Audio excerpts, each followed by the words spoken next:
El shock sentimental, capítulo 4, subtema: ¿su cambio afectivo es demasiado rápido o demasiado lento?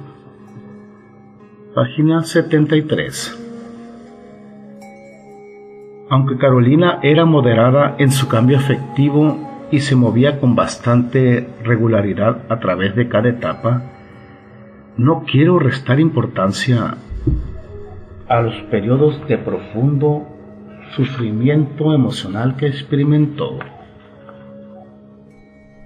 De cualquier manera, fue capaz de dominar el dolor más eficazmente de lo que habría sido posible si hubiera cambiado de una etapa a otra con excesiva rapidez o lentitud. Lo importante para Carolina y para cualquiera que atraviesa un shock sentimental es resolver los problemas emocionales y las cuestiones personales que afloran a la superficie durante una etapa determinada antes de pasar a la siguiente.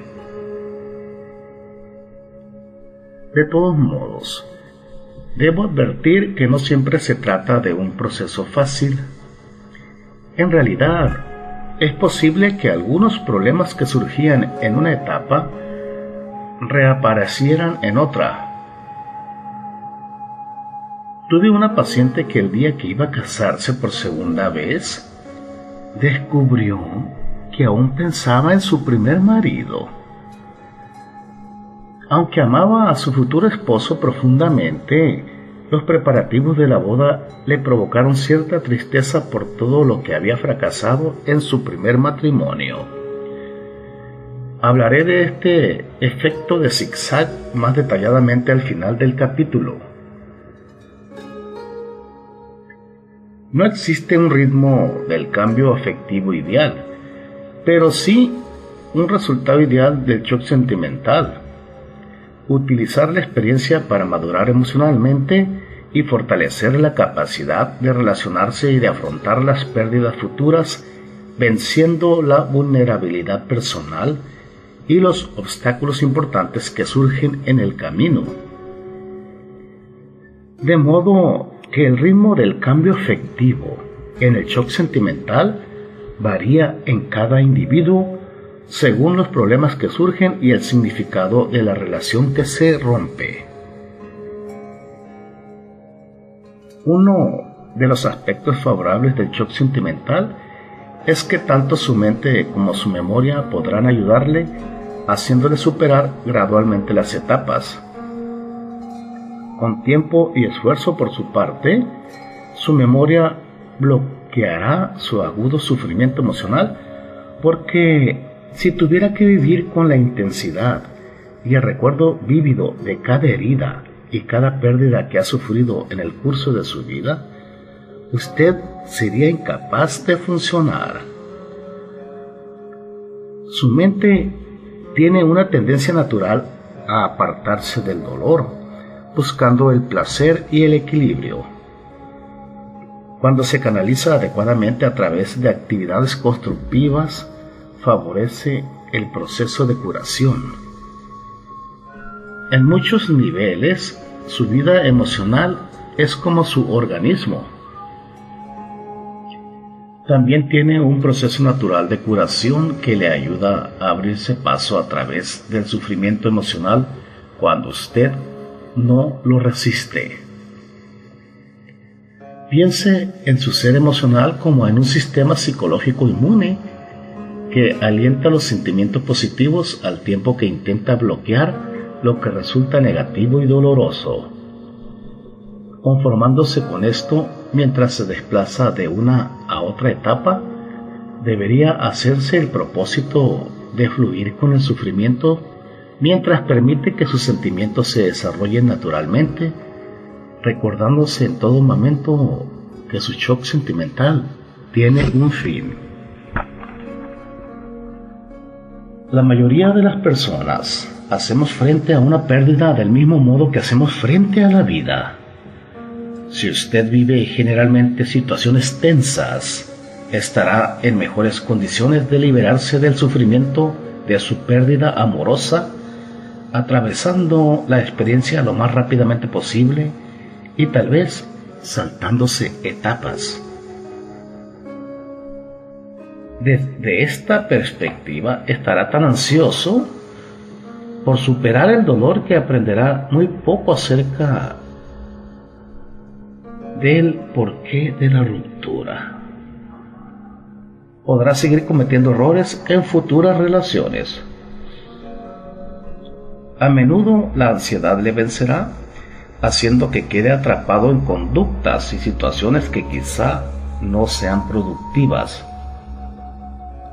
También será extremadamente propenso a dejarse atar, lanzándose a otra relación en forma prematura antes de estar preparado. Deseoso de evitar el sufrimiento, saltará constantemente de una cosa a otra en todos los niveles de la vida, alcanzando en última instancia muy pocos logros. Pedro, un astuto hombre de negocios, tenía una gran habilidad para jugar con sus numerosas inversiones y le encantaba manipular sus diferentes intereses financieros. Rondaba los 50 años y prefería no tocar ningún tema desagradable. En consecuencia, cuando empezaron a surgir los problemas en su matrimonio con Rosa, que era 20 años más joven, se limitó a sonreír y se negó a saber cuáles eran. Un día llegó a su casa y se encontró los armarios y la cómoda vacías. Rosa le había dejado por otro hombre que, como explicaba ella en la carta que le dejó, mi nuevo amor es amable, considerado y siempre tiene tiempo para escuchar. El abandono de Rosa fue un golpe duro para Pedro. ¿Cómo podía ocurrirle algo así a él? En lugar de hacer una pausa, tomándose tiempo para considerar las causas reales del fracaso de la relación, se concentró en nuevos negocios. Como me dijo más tarde, decidí que era hora de variar un poco. Sus días de 12 horas de trabajo se convirtieron en días de 16 horas. Su energía se volvió frenética y dispersa. Solo iba a su casa para dormir. Mientras, en cierto sentido, su trabajo se convertía en su compulsiva diversión, condujo la situación hasta el límite y, en consecuencia, su salud se resintió. Le aterrorizaba relajarse porque tenía miedo de enfrentarse al hecho de que ahora estaba solo. 6 meses más tarde, al borde de la quiebra, Pedro terminó en el hospital con lo que creyó un ataque cardíaco. Resultó que los dolores que sentía en el pecho eran las manifestaciones de su ansiedad y su trastorno emocional. Su shock sentimental tenía que salir a la superficie. Hasta que se sintió físicamente débil, no aceptó que debía enfrentarse a su dolor emocional y atravesar el shock sentimental.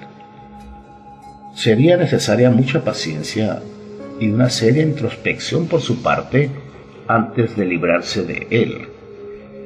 Iba a tener que tomarse las cosas con más calma y analizar su vida detenidamente.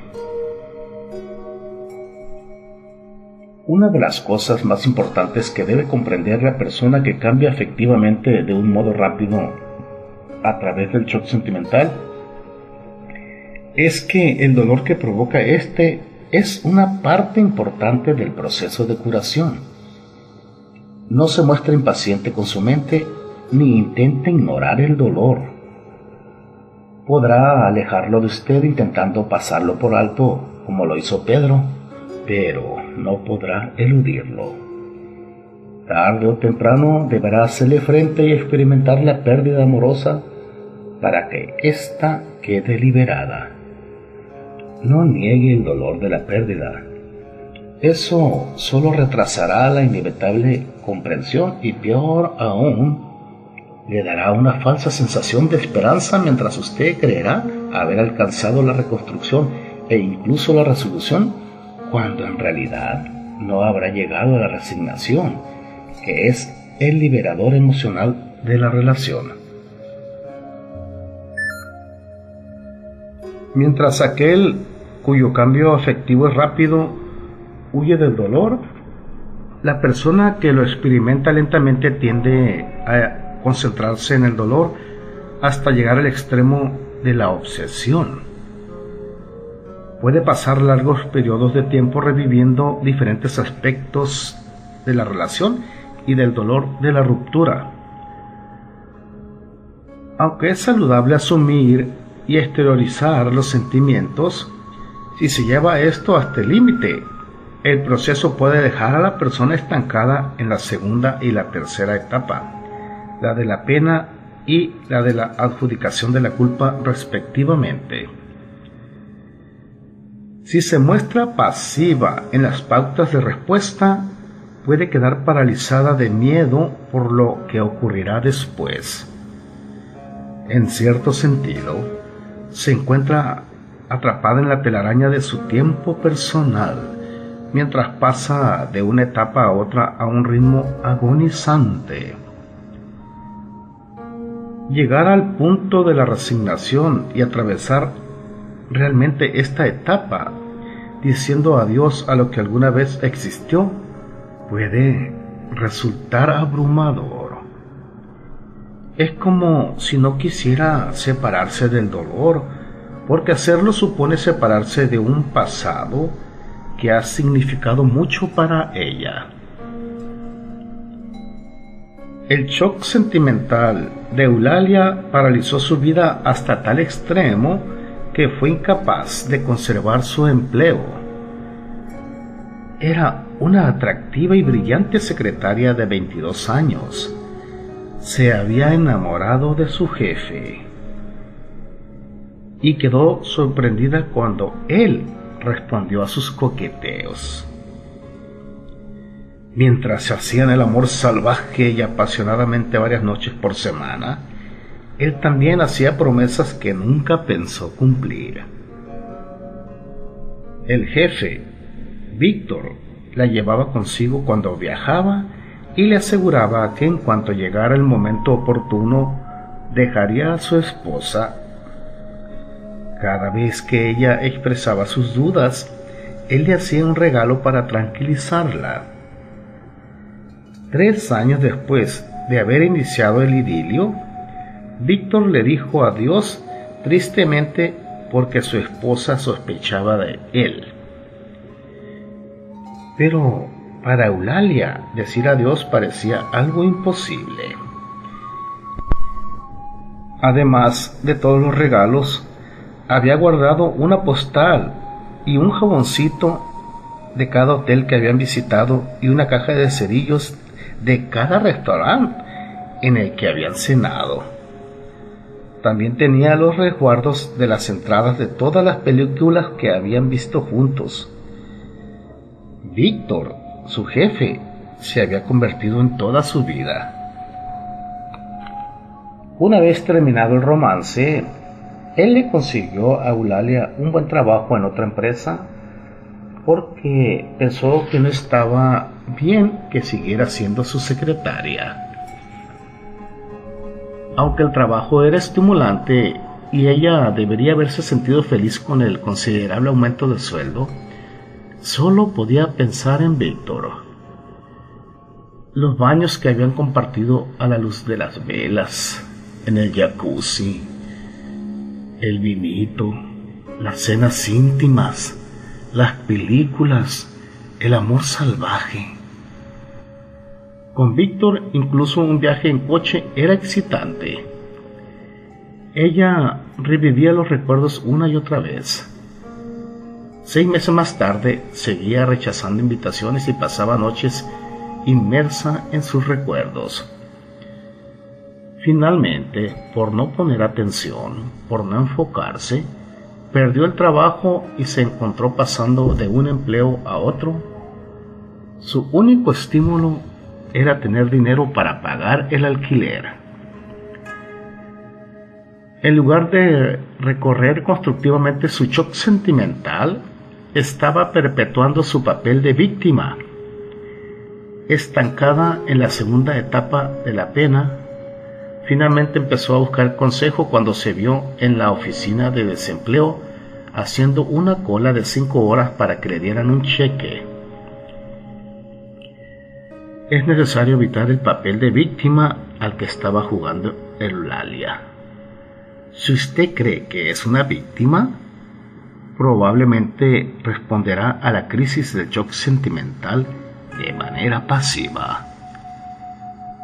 Atrapada en el recuerdo del pasado y en el sufrimiento del presente, a menudo pensará que su vida ya no le pertenece. Y en cierto modo, será así, porque su conducta le estará hundiendo mientras usted seguirá rechazando la inclinación natural de su mente a atravesar las distintas etapas.